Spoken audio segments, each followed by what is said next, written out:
screenings. No doubt we have better screenings for cancer and autoimmune disease than ever before. That is true. So the whole question becomes, is it actually going up or did we not notice it before? The biggest argument, or the best argument, I should say, that I have for this is the suicide rates. And I'm still willing to acknowledge anyone that's into science would have heard this before. Correlation is not causation. But the thing I'm going to reference happened before the pandemic to prove to you that at least the suicide rates were going up. That's for sure. So from 1999 to 2016, the suicide rates in every single state in this country of America went up significantly. The average was like around 25 to 30%. There was only one state where it went down. It was Nevada, of all places, by a whopping 1% decrease. The highest, to put this in perspective, was North Dakota with a 57% increase in less than 20 years in suicides. Now, the reason I mention this, again, acknowledging correlation is not causation. I'm just saying this is the best argument that I have.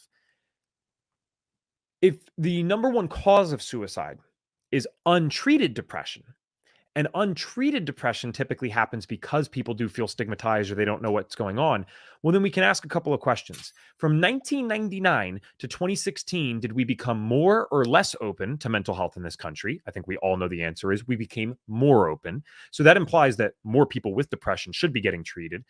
And so that's kind of a strong case for this, in my opinion, because it's like one thing if it just went up by 5% around the country, that'd be tragic, but it wouldn't be a good argument. When we're seeing 25, 30% increases countrywide, I do believe something's going on. Then the obvious question, like you said, kind of you started with this, what's going on? Because if this was happening even before the pandemic, and the pandemic is just like, my gosh, it's the knockout punch after getting jabbed and hooked a bunch of times. It is the knockout punch. What is going on? It's the modern lifestyles. And that's no secret to anyone listening to this. So some of the stuff that I have found to be the most relevant to the people that are dealing with this kind of stuff, I do believe light is one of the most involved things. And this was already being discovered back in the 1970s, which is fascinating. There was a doctor named Dr. John Ott, and he owned the Environmental Health and Light Research Institute. By the way, he lived to 90, despite being born at a time when the life expectancy was 50. So take that as you will. He took a group of kids in Sarasota, Florida. So there was 4 windowless classrooms. And my first question always is, why the hell would you have a windowless classroom in Sarasota, Florida, of all places? That alone should be criminal. But nonetheless, there was 4 windowless classrooms. It's 1973 when this occurred. And all classes had the same white fluorescent tubes. Now, he had been studying light for years with plants, and he wanted to see its effect on humans. He had already seen some stuff happen with him anecdotally. He wanted to get some data. So what he did is he put 2 of the classrooms, he left them with the white fluorescence, changed nothing. And then 2 of the classrooms got full spectrum bulbs with radiation shielding around them. Now, for those that don't know, full spectrum is more like it's trying to mimic daylight. We cannot do that. That would be playing God. I don't know if our science is ever going to be able to mimic the sun. So we are way far from the sun, to be clear, but we are certainly closer than a white fluorescent. And what happened in a month of him changing these things out is that the people who had the full spectrum bulbs with the radiation shielding, those kids started behaving better.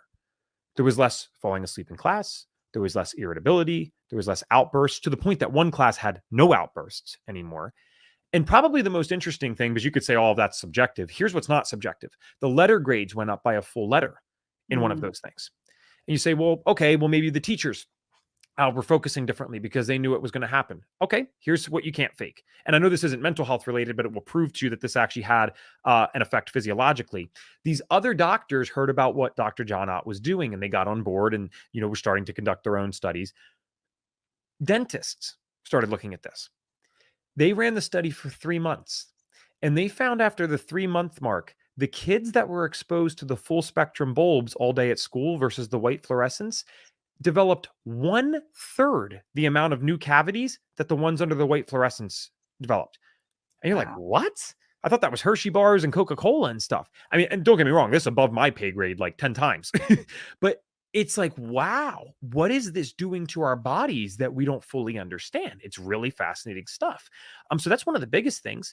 Kids that stay up past 12 a.m., so kids being 18 and under, are 42% more likely to be diagnosed with depression. Now, I guess you can't correlate that directly with light, because correlation is not causation. But at the same time, one has to ask, why do you stay up past 12 a.m.? Are you just sitting in the dark by yourself, or do you do it because you have an artificial light stimulating you? I think Mhm. there's something there. 42% is a hell of an increase. There's Mhm. also studies showing that people that are exposed to even a minor amount of light at night, it was actually around like 5 to 10 lux. So uh, 10 lux would be like looking at a candle from about a foot away. So 5 to 10 lux could also be having a street light come in behind the curtains, having the bathroom light on in the background, or gosh forbid, having the TV on and you're way past 10 lux at that point. And this is very normal now in today's world, or falling asleep with the phone on, you're watching YouTube, Netflix is on, whatever it might be.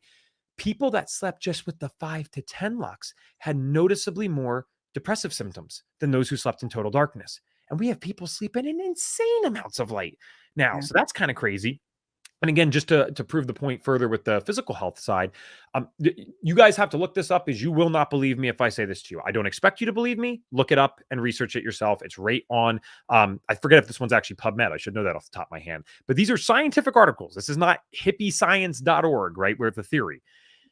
People that are exposed to artificial blue light at night while they're sleeping, men are 1.5 times more likely to develop prostate cancer. Women are 1.5 times more likely to develop breast cancer.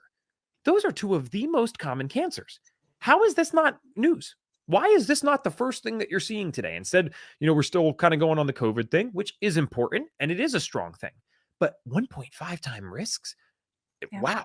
Holy cow. I just can't understand that. So I'll pause for a second because I don't want to just keep going off. But one of the first things to answer your question about what the hell's going on, we changed our light, and I don't think we have any idea what we did when we chose to do that.